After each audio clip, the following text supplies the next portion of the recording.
Bueno, buenas noches o buenas tardes a todos.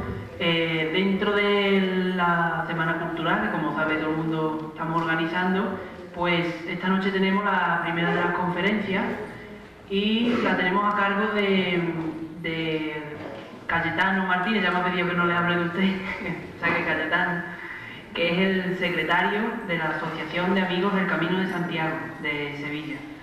Ellos, los más mayores, pues se acordarán de otra ocasión que esta asociación colaboró con nosotros y que ya estuvieron aquí.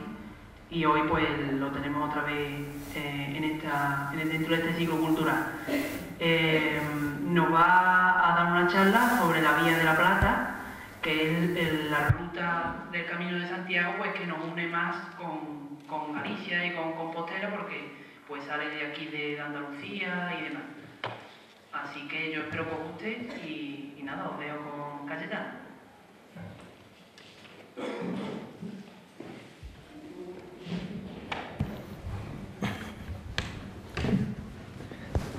Buenas tardes, noches, como dice Juan, a todos. Ante todo agradecer a la Hermandad de Santiago Apóstol de aquí de Alcázar el honor que nos hace invitándonos. Y esta vez, y no lo digo aunque suena frase hecha, que es un placer, porque lo es, y además en el caso mío personal por partida doble, porque como hemos estado hablando ahí un ratito antes de empezar, yo cojo de los dos pies, del cofrade y del peregrino, con lo cual para mí esto es unir dos cosas en el mismo sitio, pues que me salgo. Bueno, no quiere ser esto una conferencia al uso, ¿no? No quiero aturrullarles con datos y ponencias e historias científicas, que las hay también en este mundillo jacobeo y mucho cuando profundizas en él.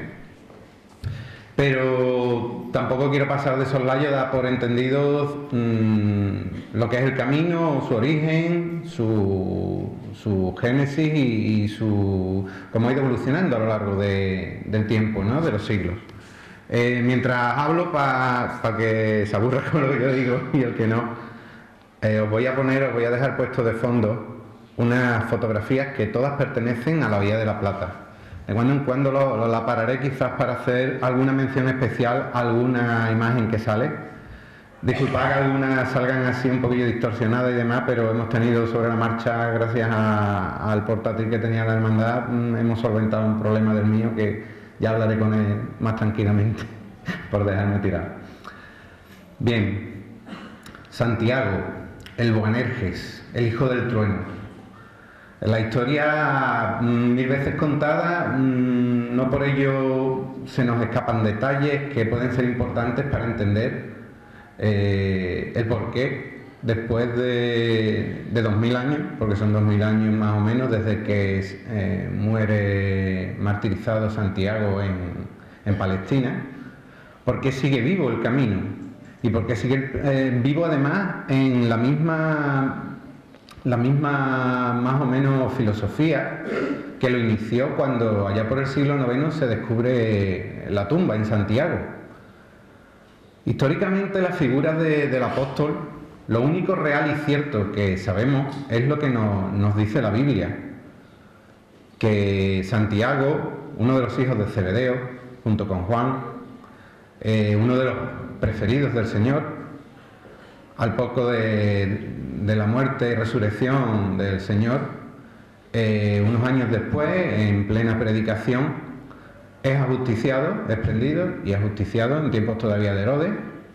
Simplemente menciona la Biblia que murió por la espada, y ahí comienza la vida del santo como santo, la leyenda, la tradición, todo entremezclado. Sobre cómo llega a ese punto y demás, podríamos contar para hacer una charla única y exclusivamente referida a eso, pero voy a abreviar y voy a ir a los puntos clave que creo que os interesarán más. De todas formas, cuando queráis interrumpirme, por favor hacedlo. No, insisto, no es una conferencia, es una charla, coloquio con vosotros, y me gusta que interrumpáis, levantáis la mano y oiga, eso que está usted diciendo, ¿de dónde lo saca? O ¿por qué lo dice? O yo no estoy de acuerdo, que aquí nadie es maestro de nadie. Entonces, la leyenda más extendida, leyenda tradición, seamos sinceros, porque escrito con base histórica, científica, pues todavía no se ha encontrado, dice que Santiago, una vez martirizado, os voy a poner una foto a cuento de esto primero, una vez martirizado, Herodes impide que sea enterrado en Palestina y, según también la tradición, había venido a predicar a España. Entonces montan los discípulos a escondidas, llevan el cadáver del apóstol hasta una barca de piedra que se dice, sin timón, gobernada por unos ángeles que esperan en la costa de Haifa y que traslada el cuerpo hasta el Finisterre. Siendo actual, no descreído, pero tampoco crédulo, resulta un poquillo, hay que no encaja, ¿no?, en las mentes a lo mejor actuales. Pero toda leyenda tiene su base histórica. Los últimos estudios, pues, pasan a demostrar que, por ejemplo, la barca de piedra podría ser sencillamente un navío fenicio que trasladaba mineral, porque la ruta del mineral iba hasta Galicia y Bretaña en tiempos del Imperio Romano. ¿Y por qué no pudo ir el cuerpo de Santiago hasta España en un barco, no en los 7 días que se comentan y demás, porque todo se tiende a subliminar, pero que es plausible? Aquí llega, y también el periplo para el entierro de Santiago, pues también está lleno de historias, de leyendas, y a cual más bonita, más interesante, y bueno, se pierde en el norte, ¿no?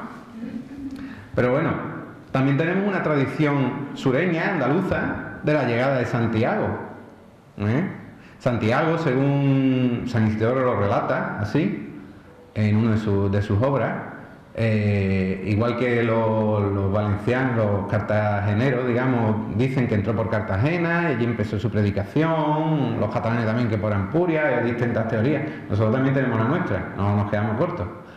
Y es que el barco que lo trae cuando cuando todavía estaba vivo y se supone que viene a predicar a España, entra por el Guadalquivir porque es el principal ruta fluvial cercana. Si va, como sabéis, los barcos romanos no eran barcos muy marineros, entonces iban costeando, Entonces, al ir costeando, se supone, vas por la costa de Andalucía, lo primero que encuentras es el Guadalquivir, que era navegable hasta Córdoba.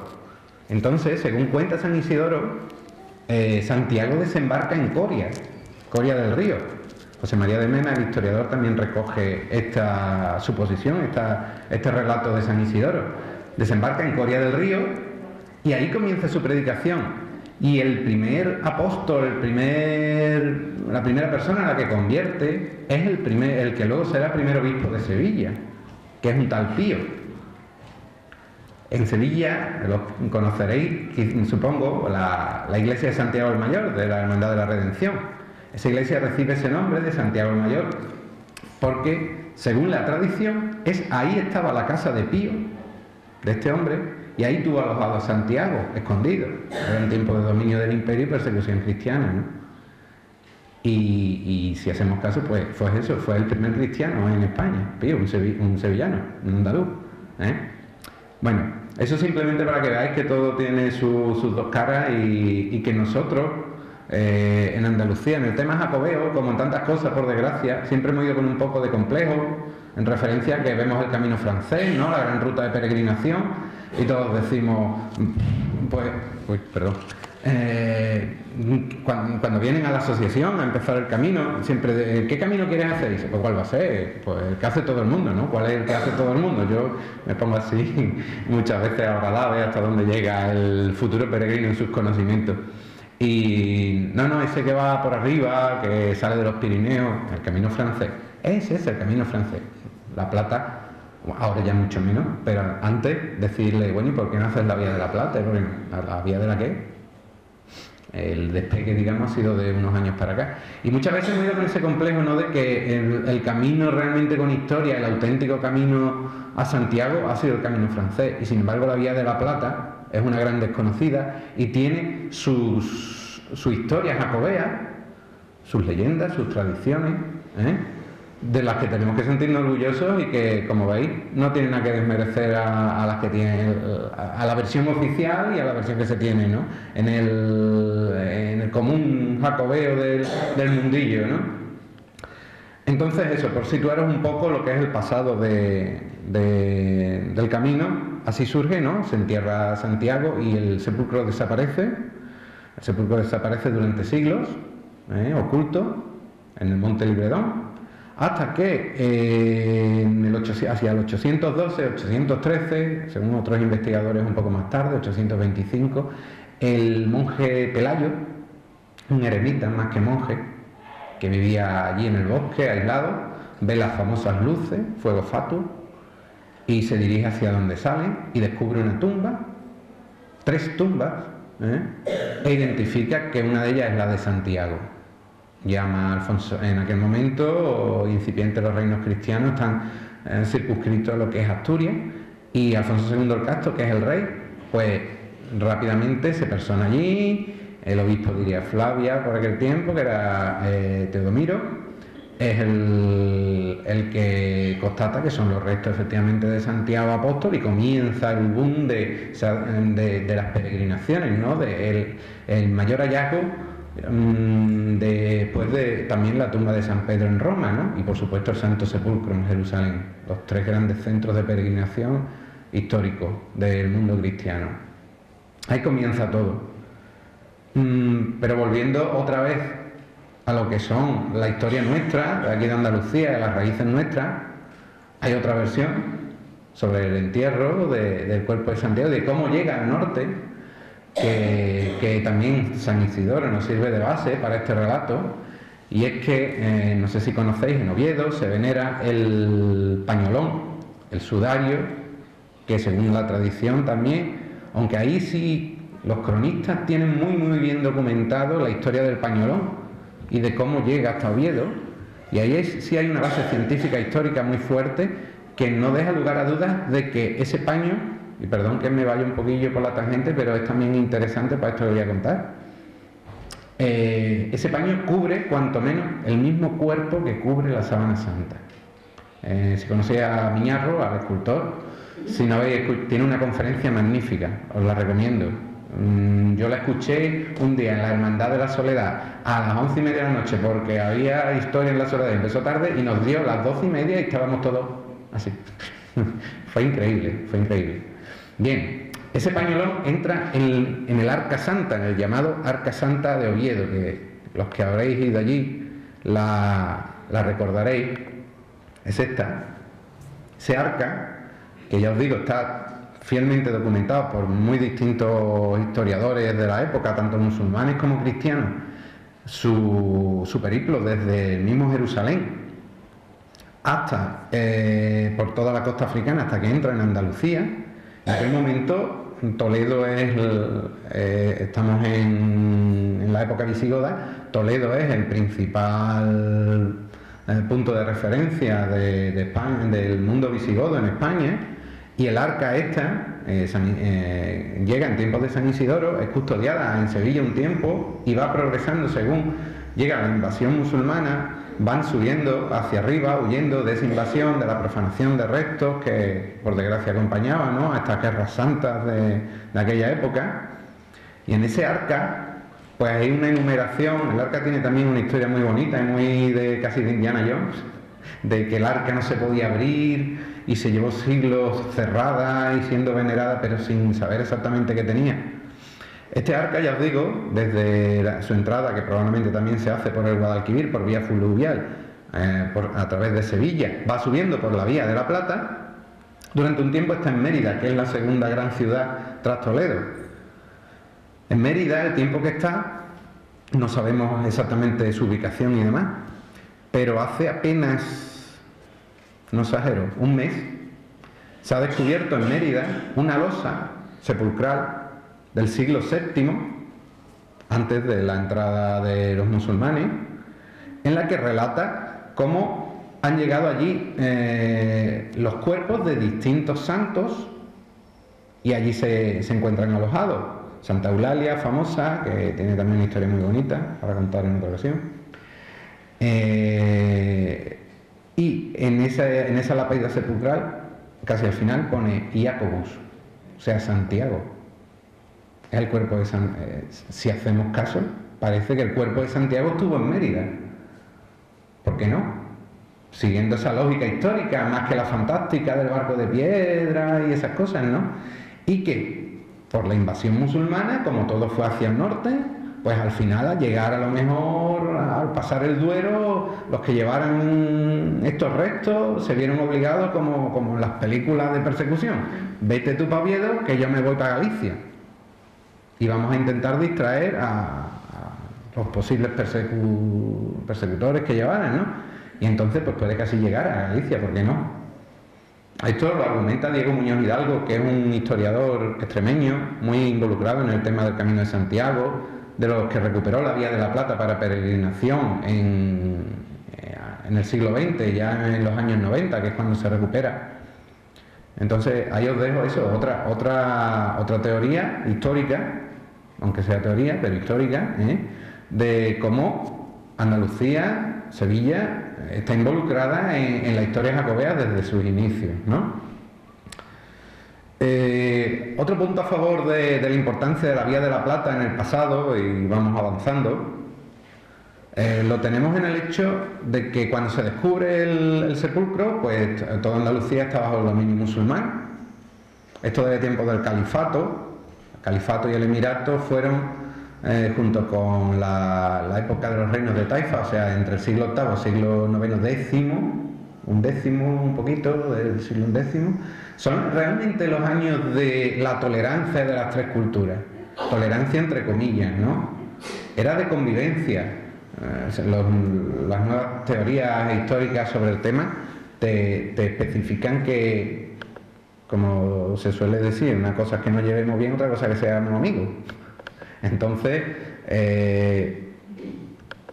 había respeto por las gentes del libro, que son los cristianos y los judíos, pero tampoco es que tú pudieras hacer lo que tú quisieras, como conocéis mucho, los mozárabes, el al-Musarib, el arabizado, que es la traducción, ¿no?, que luego deviene en la palabra mozárabe, es un cristiano al que se le consiente mantener su religión, sus cultos, pero que tiene que pagar por ello unos impuestos, que tiene que obedecer las disposiciones del califa como si fuera su autoridad religiosa, aunque ellos tenían sus propios obispos y sus propios religiosos. Sobre esto, fantástico el libro de Sánchez Adalí, el mozárabe, que supongo que lo conoceréis. Es genial, de cómo refleja esa época. Aprovecho para decir que Sánchez Adalí está últimamente investigando bastante sobre esas peregrinaciones mozárabes a Santiago, que él postula como las primeras realmente, porque ya es un tema más antropológico que histórico. El mozárabe, el cristiano que está aquí sometido a un ambiente de religión musulmana que poco a poco siga radicalizando, ¿no? Vamos, siga radicalizando. Perdón, que insulto a los taifas. Cuando llegan ya los almohades, los almorávides se radicalizan, ¿no? Son los islamistas de la época. Pues el mozárabe necesita afianzar sus señas de identidad, o sea, tener contacto con el mundo cristiano, y que encima le digan que arriba en el norte está la tumba del apóstol Santiago. Eso es un acicate para ellos tremendo. Prueba de ello lo tenéis, por ejemplo, lo más cercano, a esa capillita tan hermosa que he visto de ese Santiago que va a ir dejando por las casas del pueblo. Lleva el himno del Beato de Liébana.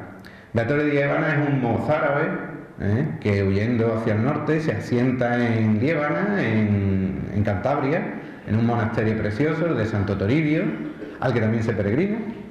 El que va a Santo Toribio se le llama cruceño, porque allí se venera una reliquia de la Santa Cruz de Jerusalén. Se supone que el trozo de madera más grande, ¿no? Entonces él se refugia allí y es el primero que escribe sobre Santiago. Y escribe sobre Santiago pues casi 100 años antes de que se descubra la tumba. Y ya lo postula, como veis en el himno, que aparece en las ambas de la puerta de la imagen que tenéis, como patrón de las Españas. Importancia será Santiago, que sí, que estará envuelta en leyenda, en tradiciones, pero cuando el río suena, agua lleva.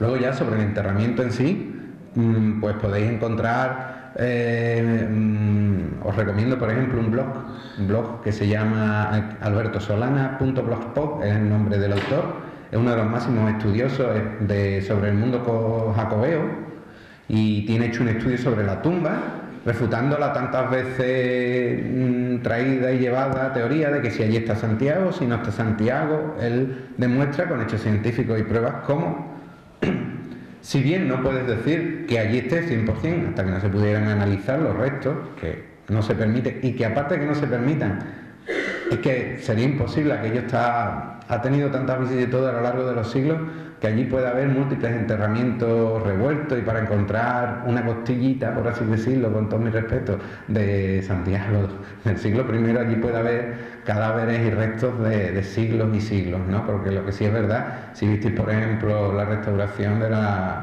la Catedral de Santiago hará ya unos 8 o 10 años, la cantidad de enterramientos que aparecen esos enterramientos son del siglo I.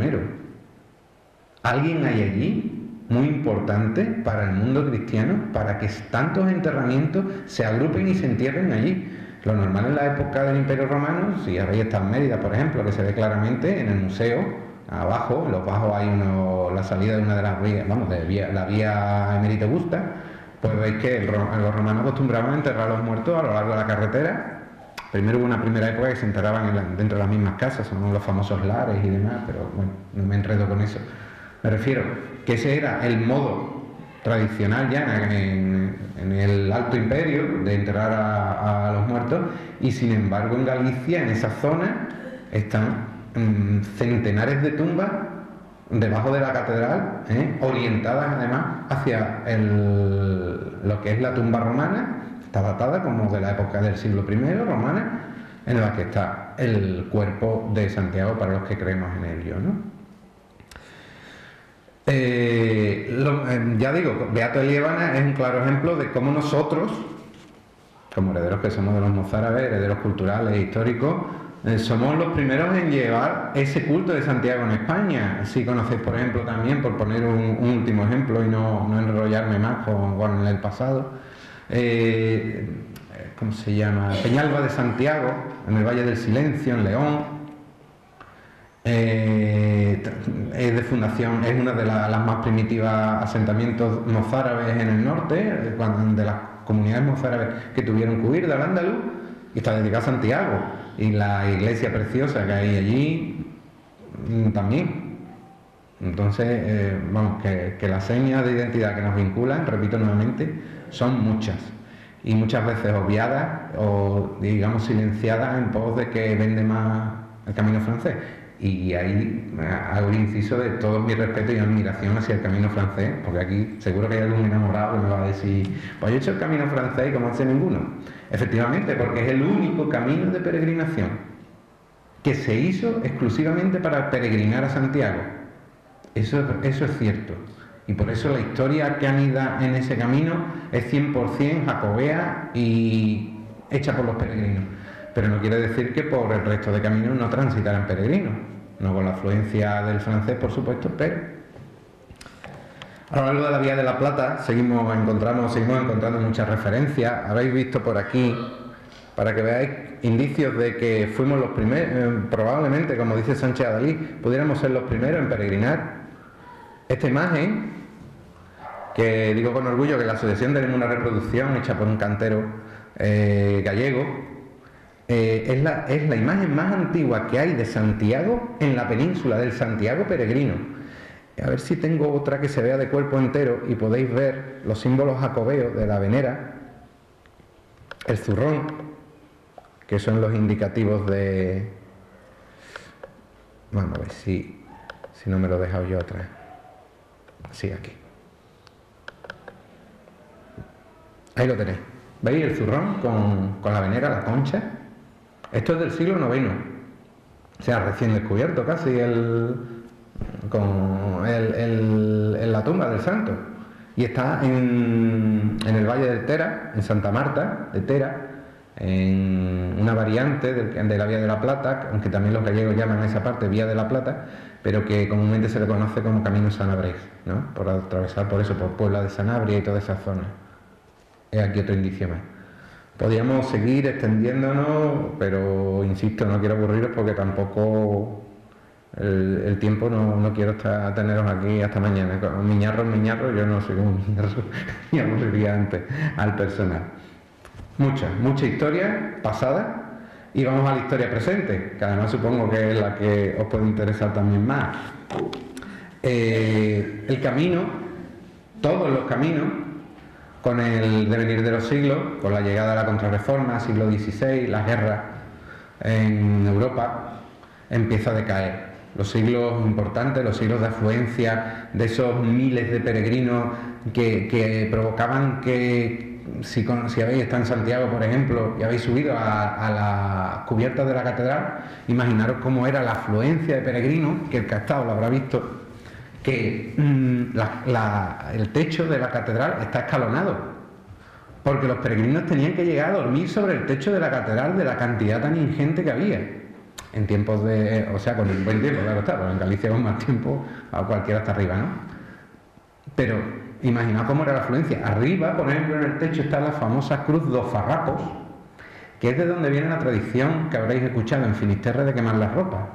Ahí era el sitio donde el cabildo catedral, poderoso de la cantidad de donaciones y peregrinos que a lo largo de los siglos acudían allí a venerar a Santiago, se permitía el lujo de que al peregrino que venía hecho un piojoso, dicho con todas las letras, le quitaba las ropas, las quemaban allí, es como una naveta que hay, como esta mesa, un poco más grande que esta mesa, con una cruz, la quemaba allí y le daba ropas nuevas a todos los peregrinos.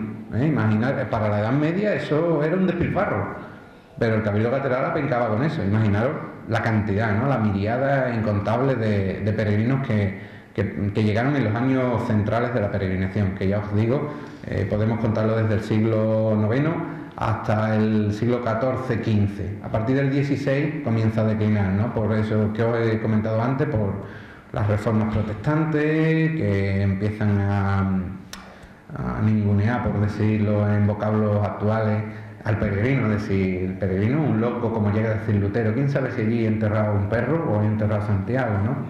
Empieza eso, las guerras europeas. Pensad que el 80-90% del peregrinaje en esos siglos es europeo, no español. El español, por decirlo que sea un anacronismo, el español no puede peregrinar. Nosotros estamos sometidos a los fueros medievales del lugar donde tú habitas y no puedes peregrinar. Es el europeo el que peregrina. Y volviendo otra vez al mozárabe, el mozárabe además tiene el peligro cuando peregrina de que los cristianos, aparte de los permisos que tienen que dar a las autoridades musulmanas, los mismos reyes cristianos, Alfonso X en sus 7 partidas, da el visto bueno al que coja un mozárabe para hacerlo esclavo. Era el desprestigio que tenían, ¿no?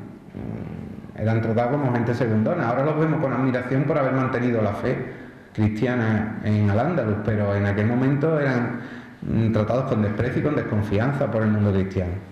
Bueno, lo que digo, que va desapareciendo, va declinando la peregrinación y llega la Ilustración, llega el racionalismo, siglos XVIII, siglos XIX, desaparece, el peregrino desaparece.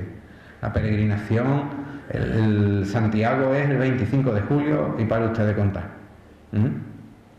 Quizás en Galicia siempre hubo, ¿no? Pero incluso en Galicia también, de acá. Ahora os contaré un detalle simpático de los años 60, que es cuando comienza todo, renace todo.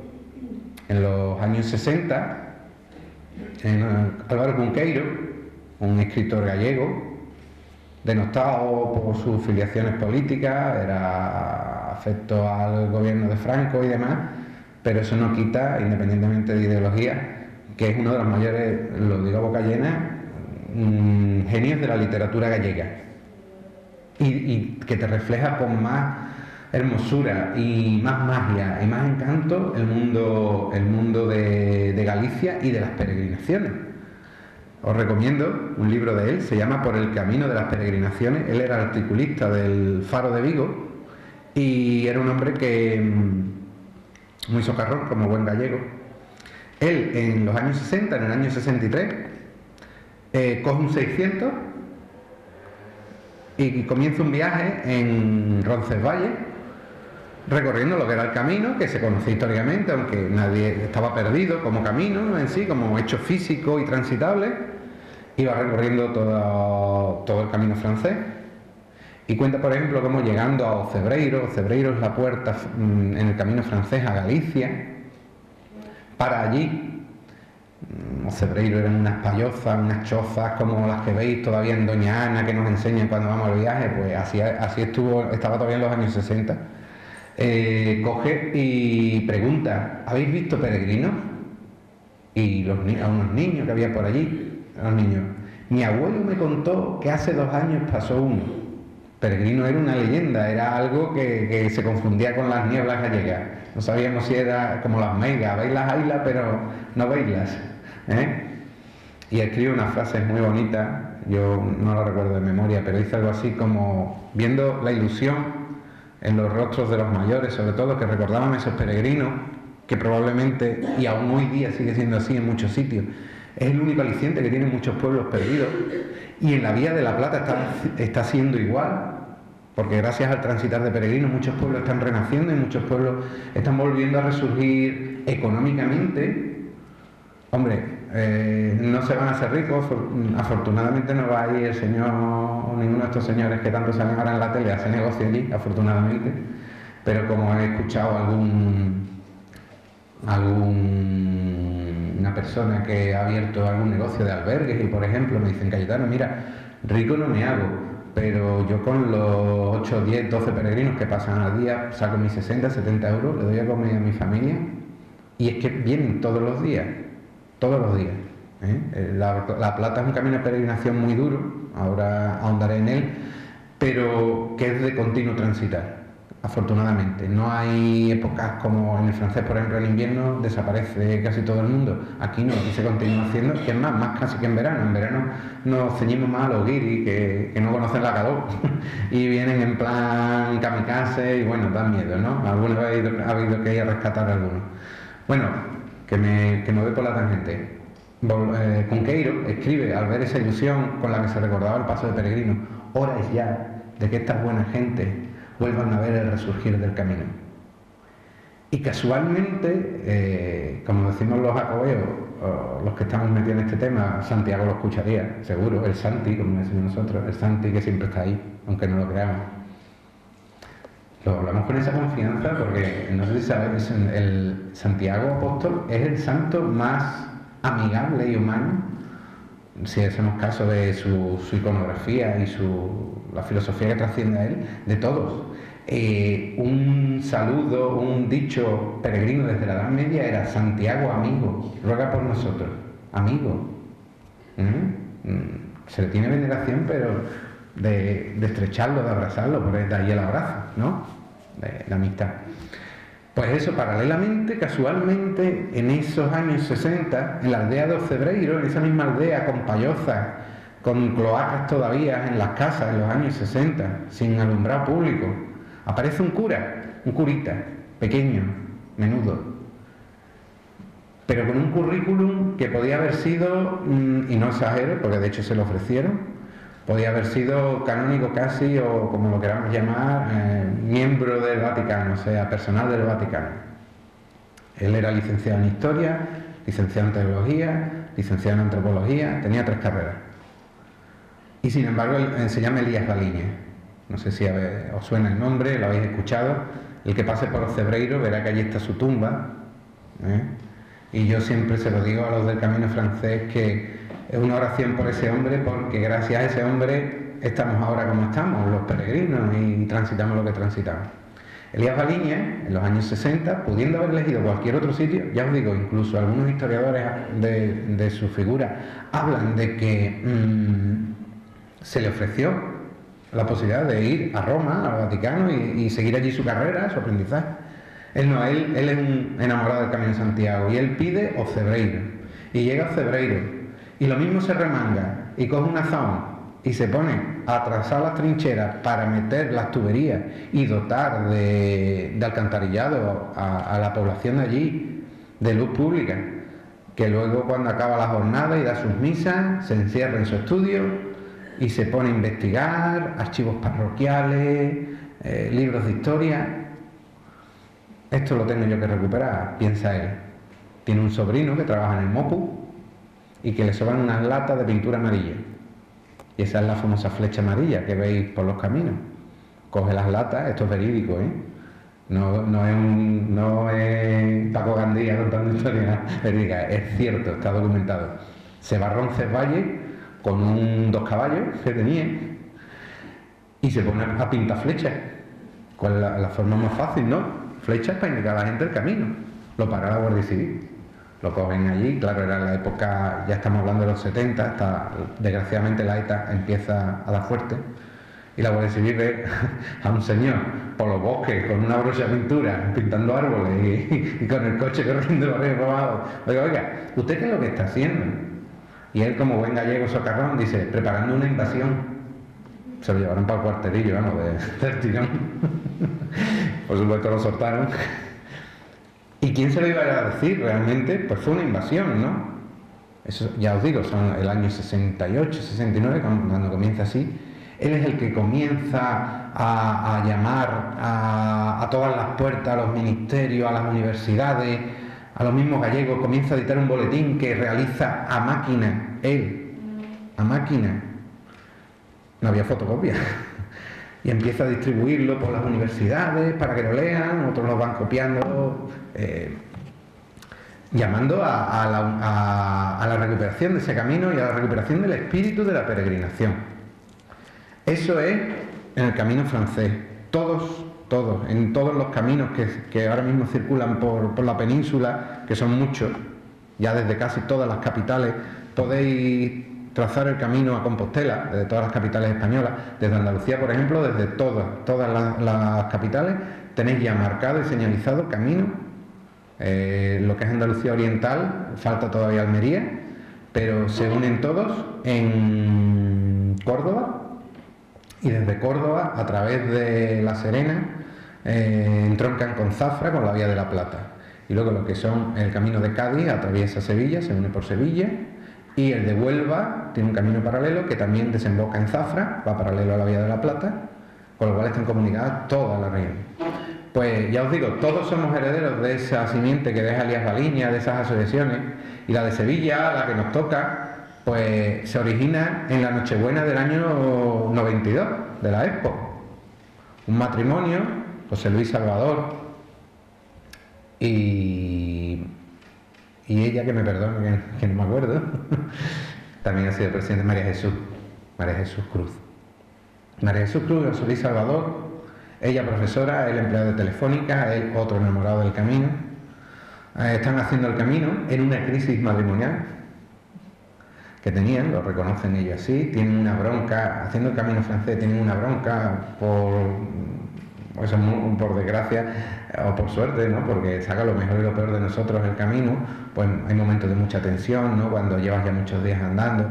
Ellos dos andan allá por el año 92 haciendo el camino francés, incipiente en aquel momento, y desesperados, no sé qué, paran por Zamora, por un pueblecito de Zamora, y ven un peregrino llegando por otro lado, en el camino francés. Se paran a pensar y dicen, oye, yo vengo haciendo la Vía de la Plata, vamos a investigar, no sé qué. Eso es verdad, la Vía de la Plata arranca desde el sur, bueno, debería de haber un camino también, ¿no? El hombre era aficionado a la historia, José Luis, y empiezan a investigar. Tiene amigos en Navarra, Andrés de la Cruz, que en paz descanse, y entre los amigos navarros y él comienzan a recuperar la Vía de la Plata en el año 92. Empiezan con la misma dinámica que Elías Baliña, a trazar con sus flechas amarillas el camino, Y ya os digo, un enamorado. La mitad de la plantilla de Telefónica la hizo socia y su mujer, su esposa, a profesores de todo el instituto. Y aún hoy todavía los más veteranos, como en las hermandades, los números pares, o sea, de 2 cifras, pues casi todos son los de Telefónica o son profesores. José Luis muere de un infarto en pleno camino, al poco, el pobre. Yo no llegué siquiera a conocerlo, conocí a su viuda, a María Jesús, allá por el año 98, por ahí, que es cuando yo empiezo en todo este tema, un poco más serio. José Luis le da un infarto haciendo el camino antes de entrar a el Real de la Jara. Si habéis transitado por allí, veréis que hay una placa allí recordándola con una poesía de este hombre que os he comentado, de Diego Muñoz, el historiador extremeño, que es era amigo íntimo de él, porque junto con él, Andrés Muñoz, que os cuento, de la Asunción Nájera, que el único que sobrevive ahora mismo, junto con Diego Muñoz, por supuesto, pero Diego era un chavalote en aquel tiempo, son los que recuperan la Vía de la Plata, la trazan y empiezan los contactos con los ayuntamientos, poquito a poco, un trabajo muy arduo, muy pesado, de puertas cerradas. Yo recuerdo, para que os hagáis una idea, yo iba de peregrino, como canta María del Monte, iba de peregrino en el año 2008, que no hace tanto, atravesando el Real de la Jara. Iba con un histórico de la asociación, uno de esos primeros socios.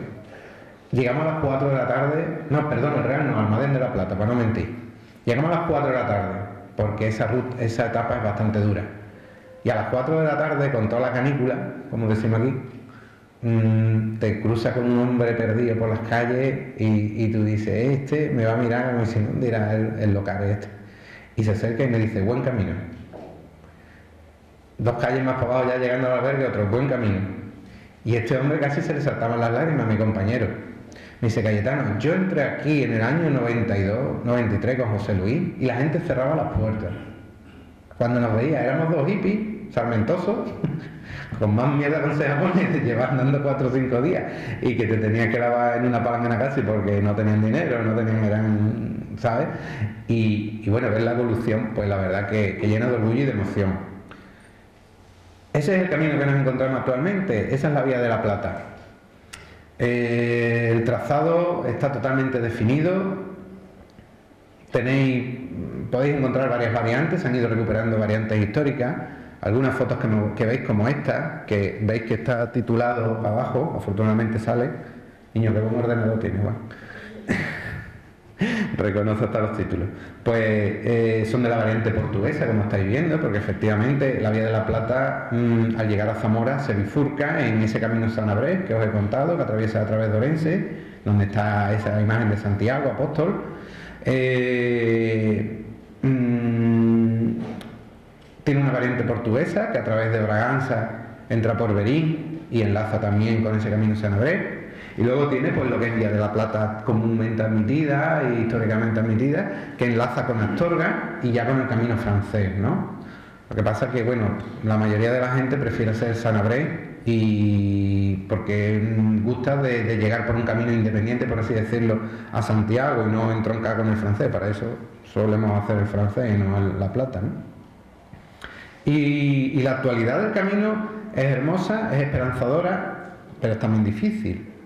Es hermosa y esperanzadora porque desde el año 92, de esas puertas que se cerraban, ahora, para que os hagáis una idea, en el año pasado hemos llegado a entregar para la Vía de la Plata 6.500 credenciales en Sevilla.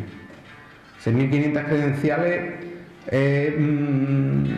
brutal para lo que son la mayoría de los caminos, porque sí, aparte del francés, por supuesto, que insisto, es un mundo aparte. El 70% de los peregrinos hacen el francés y el 30% restante otros caminos. Pero esos 6.500 peregrinos del año pasado, que este año probablemente superen los 7.000, nos ponen en el tercer lugar.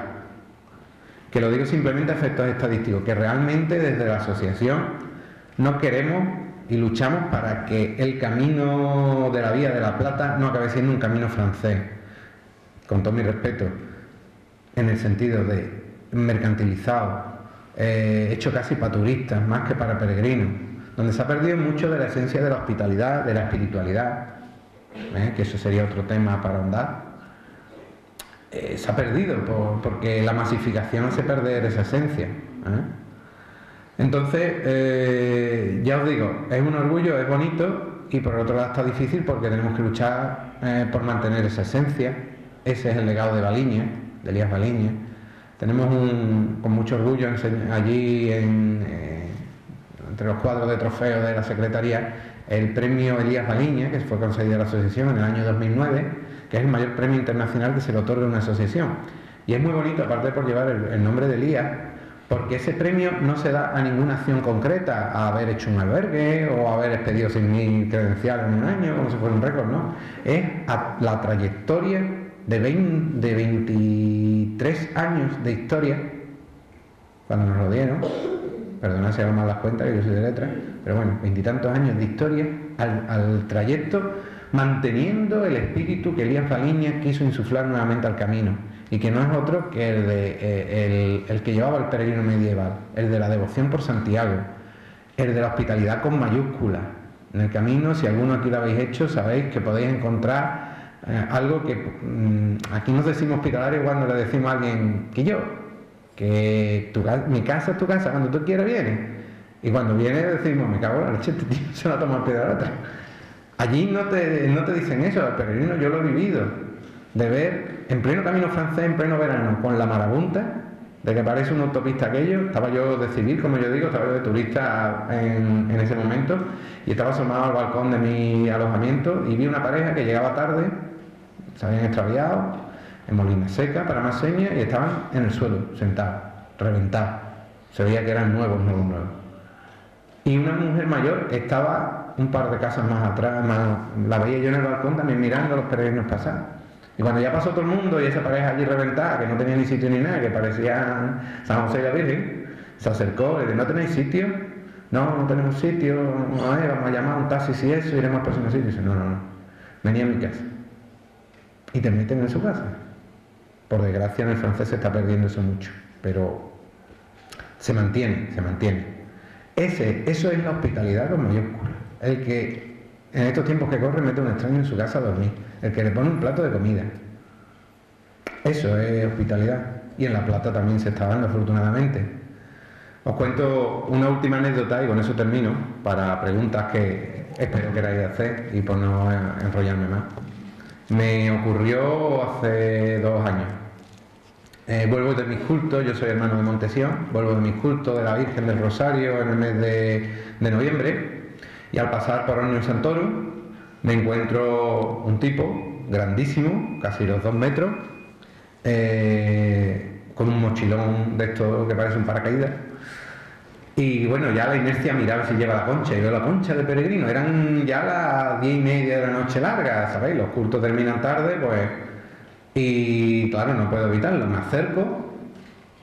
Oye, ¿qué eres, peregrino? Sí, estaba hablando con el párroco de Omnium Santorum en ese momento, con don Pedro, que lo conoceréis de referencia por la vinculación con Maruja Vilche y demás. Y le estaba diciendo, mira, le estaba dando dinero al sacristán para que lo llevara a comer y demás. Y digo, ¿qué dice? Vengo desde Jerusalén andando.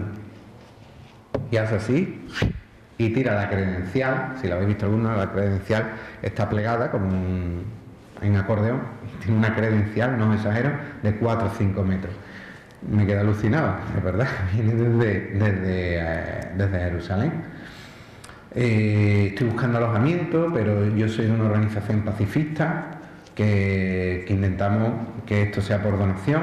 Es como un sacrificio que yo ofrezco, mi sacrificio, mi esfuerzo, ese sufrimiento, ¿no? por todas esas personas. Me decía que esa era la filosofía que ellos llevaban en la asociación, que era pacifista, ¿no? Como os digo, que han sufrido a lo largo de la historia. Él venía visitando tantos santuarios de todas las religiones desde Jerusalén como los lugares donde el ser humano había sufrido más. Todavía estaban los campos de concentración por Polonia, porque venía atravesando toda Europa haciendo un arco brutal. Había venido por la vía de la Plata en sentido contrario, llegaba a Sevilla y continuaba hacia el estrecho para cruzar a Fez, que es la ciudad santa del Magreb, y luego volver otra vez por la costa de Valencia, por el camino de Valencia, a subir para Francia, para acabar en Navidad, quería, 2 meses después, en Asís. Bueno, pues nada, este hombre yo digo, mira, pues vale, parece que está solucionado, ¿no? Pues estaba hablando ahí, era alemán, hablaba muy poco castellano, pero tuve una intuición y mira, toma, te doy mi tarjeta por lo que pudiera pasar. Vale, pues me voy a mi casa. Cuando estoy en casa, a 11 ya de la noche, suena el teléfono. ¿Qué pasa? Hola, mira, soy el peregrino, que es que, que el cura no encuentra tampoco sitio. Y bueno, también con eso no tacho de nada. Don Pedro pues no le daría, no conoce el tema peregrino y le daría normal, ¿no? Iba a ser el primer cura pobre desvalijado, ¿no? Entonces pues no se fía, lo entiendo, ¿no? Al no conocer el tema. Yo pues inmediatamente de primera pues pensé, si lo alojo en casa, pero reconozco mi culpa, que también me cundió un poquillo el desayuno en el sentido de que yo tenía que marchar a trabajar al día siguiente y mi esposa entonces pues se iba a quedar allí sola y ella no estaba tan metida en el tema y le daba miedo y demás. ¿Qué hacemos? Ay, es que... pero de pronto todo nerviosa me la veo medio llorando con la fregona allí limpiando. Bueno, pues ya está llamado que venga. Y cuando veo el teléfono intento llamar a este hombre, resulta que es una cabina de teléfono y no contacto con él. Oh, Dios mío, y este hombre, y yo pensando, y este hombre solo a las 11 de la noche en Sevilla, abandonado. Ay, Dios mío, ¿qué hago?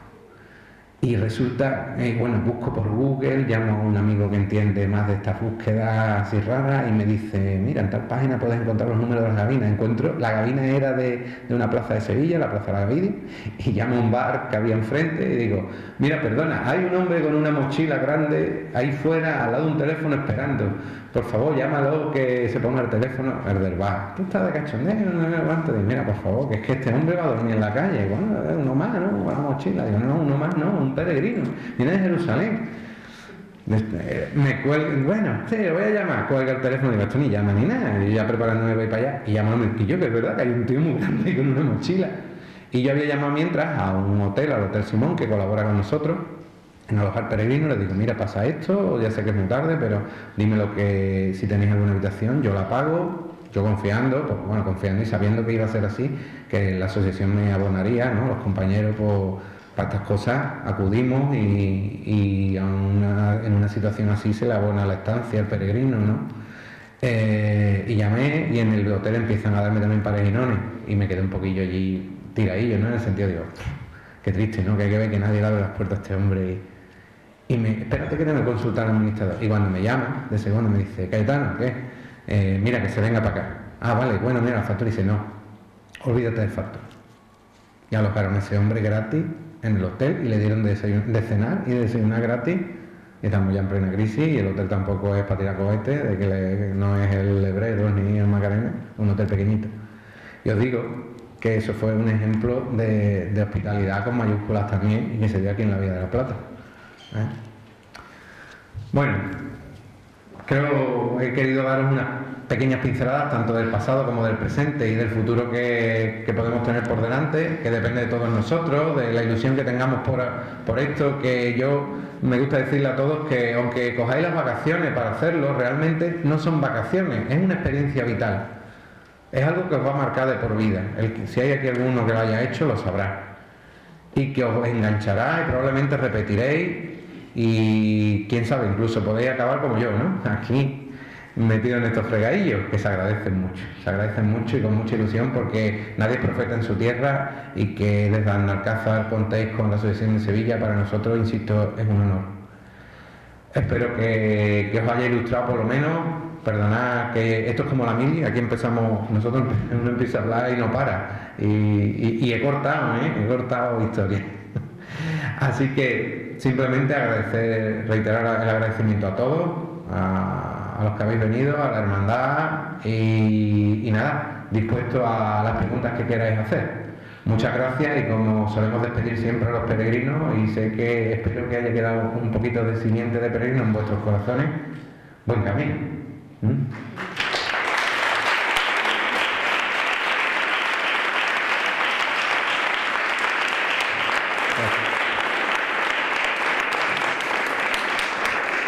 Preguntas, cuestiones que queráis hacer, que os vaya sin vergüenza, sin reparo, que decía mi profesor. ¿Eh? ¿Nadie se atreve? ¿O nadie la tiene? Dígame. Yo he hecho varios caminos de Santiago, hemos hecho un trozo del camino francés, hemos hecho un trozo de la Vía de la Plata, hemos hecho el camino portugués desde Tui, también hemos hecho el camino del norte desde Abril, y en todo ello pues hemos tenido distintas experiencias que naturalmente nos han marcado mucho porque han sido cosas muy interesantes. Hemos visto la hospitalidad de muchos sitios del camino. También hemos visto un poco la picaresca de gente del camino. Siempre, en siempre. ciertos sectores. Sí, sí. Pero vamos, en todos ellos, sobre todo, ha resplandecido el espíritu de cooperación de la gente. Eso que tú dices de buen camino, que suena tan bonito cuando vas sudando, cuando vas subiendo el puesto, pues algo que te llena, de verdad. El pasar por la corredera esa que te encuentras de tantos carvalhos, de tantos eso, pues es algo que te marca, te marca. Y en todo ello, pues nosotros hemos experimentado que no solamente existe un afán turístico, sino que también hay un fondo religioso profundo en mucha gente. Sí. Y lo que tú dices de que el que va una vez no queda en esa vez, sino que se engancha el camino, pues eso es una realidad como un término, porque yo te digo, nosotros hemos hecho esos 5 trozos de camino, empleando unas veces 14 días, 17 días, 46, según el trozo que habíamos cogido, y estamos deseando volver a hacer el nuevo camino. Claro. Nosotros de aquí, pues la primera peregrinación que hicimos fue en el año 99, el año santo 99, y cogimos el camino francés. Una equivocación en ese año, porque estaba en agosto. Completamente masificado. Hora punta. Éramos un grupo de 35 personas. Mucha gente. Entonces fija para encontrar alojamiento a esas 35 personas. Sí, sí. Normalmente no había albergue que nos diera No, claro. no había nada, o sea, los polideportivos, durmiendo en fila, uno con otro, porque no se cabía, pero todo eso hizo que el espíritu del camino entrase en nosotros y nos incitase a volver a realizar nuevos caminos. Exacto. Yo creo que una cosa que de verdad que es marchar solo por el camino es muy bonito, porque te hace encontrarte con el paisaje, te encuentras contigo mismo, el encontrar a alguien que se une a ti, pues es también una experiencia inolvidable. Nosotros en el camino portugués nos encontramos y a 2 portugueses que al ver el grupo que íbamos, este vez éramos 21 en el camino portugués, especialmente en Tui. Y como la camaradería que llevábamos, la ilusión que pues, se unieron a nosotros y aguantaron hasta Santiago y ahí se despidieron llorando de lo bien que la habíamos pasado en el camino con nosotros, porque habían compartido con los que llevábamos, las habitaciones, incluso en el hotel aquí en Santiago, Finario Mayor, entraron con nosotros, que hay casos que de verdad que no lo hacemos por nada, sino porque yo creo que el mismo camino te incita a los demás y a cooperar con la gente. Tu experiencia no es una raya en el agua, es lo normal para el que va con espíritu peregrino. Es que el peregrino es una filosofía de vida, el peregrinaje. La gente, yo les digo, mira, no eres más peregrino por llevar la concha, no llevarla, el bordón, alojarte en albergue, no alojarte. Es una actitud. Y es una actitud que se centra en eso, en la humildad, en la hospitalidad, en dar a otro. En seguir esa, como dijo alguno, no sabremos si el cuerpo de Santiago está allí, pero su espíritu sí que está. El espíritu de lo que predicó, que no es más que para los que creemos en la palabra del Señor, está y se refleja abiertamente en el camino y te encuentras gente que son descreídas. Yo en mi primer camino recuerdo un muchacho, el único castellano con el que íbamos, porque por La Plata, eso es otra, pues si vais a hacer La Plata, un poquito de inglés, por favor, porque es que la estadística dice que de cada 3 peregrinos, uno es alemán, otro es extranjero y otro es español. Entonces, el esperanto es el inglés, claro, el inglés aunque sea apache. Pues este muchacho era el único castellano. Y cuando nos encontró, que fue en Orense, coincidimos con él, para imaginaros, llevaba 10 días sin hablar con nadie, porque es que no había nadie por La Plata, es que llegaba a los pueblos y le daban la llave, toma, ahí tiene el albergue, cuando mañana salga, me dejas la llave en esa maceta, ya está, adiós. Y el hombre se quedó hasta las 11 de la noche, que tú sabes, es una hora tarde para un peregrino, charlando, porque el camino, entre otras, te enseña a disfrutar de las cosas básicas de la vida, de una charla con un amigo, de una cervecita que aquí hace así y ni la mira, y allí, qué bueno está. Y esas cosas, ¿no? De agradecerle a la gente lo que te ofrece.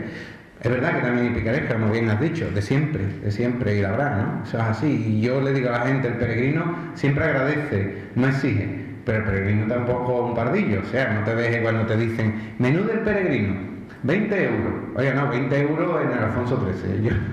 El menú del peregrino es otra cosa. Pero que hay que ir con esa filosofía. Y cuando me dicen algún consejo, no me gusta dar en cómo actuar y en la forma de vivirlo, porque cada camino es distinto para cada persona. Igual que dijo el filósofo que nadie se baña 2 veces en el mismo agua, tampoco nadie recorre 2 veces el mismo camino. Ni siquiera las mismas personas haciendo el mismo camino, la experiencia es idéntica, ¿no? Pero sí les digo que tengan siempre muy claro que esa persona que te acoge en su casa o que te invita a comer, lo hace porque se lo manda su educación, la educación que se le ha dado de haber visto a sus padres hacer lo mismo, o a sus tíos, o a la gente de alrededor en el pueblo, de acoger a los peregrinos porque nos hemos comportado como peregrinos. Y esa puerta abierta lleva 1000 años abierta, porque el que te precedió se comportó como un peregrino y tú tienes que comportarte como peregrino. Yo les digo que esa es la única obligación.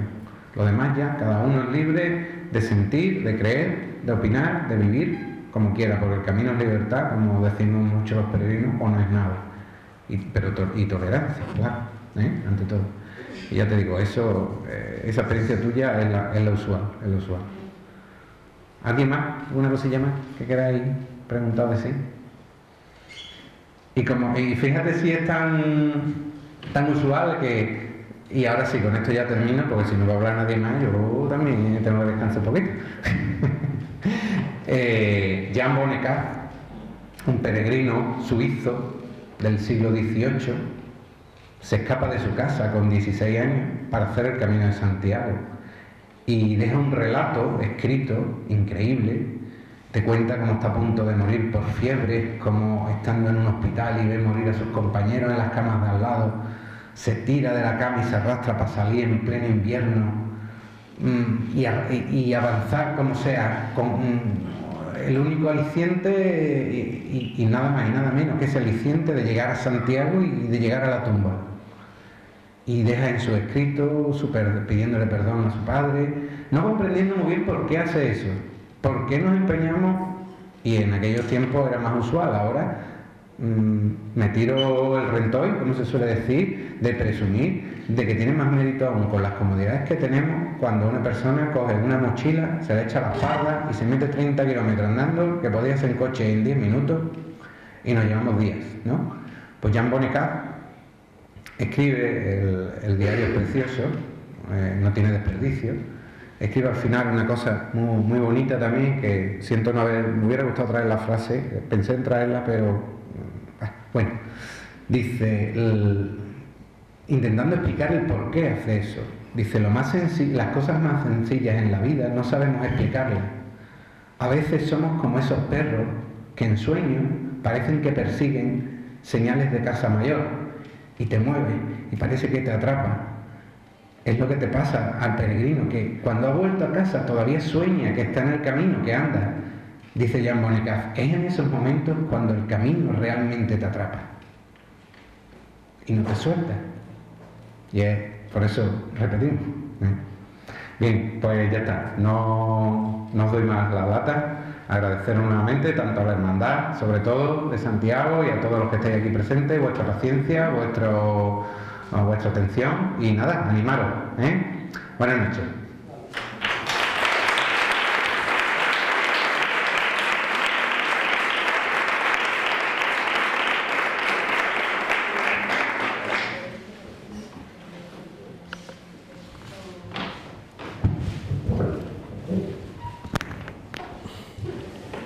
bueno, por esta interesante charla que nos ha ofrecido Cayetano, secretario de la Asociación de Camiones de Santiago de Sevilla, espero que hayamos disfrutado y nos animemos un año a realizar el Camino de Santiago y vivir esa experiencia que desde la juventud de la hermandad tenemos muchísimas ganas de poder hacerlo. Entonces, pues, el Grupo Joven de la Hermandad, por tu colaboración desinteresada, pues quiero quedarte con este cuadro, con Santiago, por haber participado en la tercera Semana Cultural que llevamos organizando. Que las puertas de esta casa de hermandad están abiertas para que puedan venir para lo que quieran y a la asociación del Camino de Santiago de Sevilla. Muchas gracias a todos.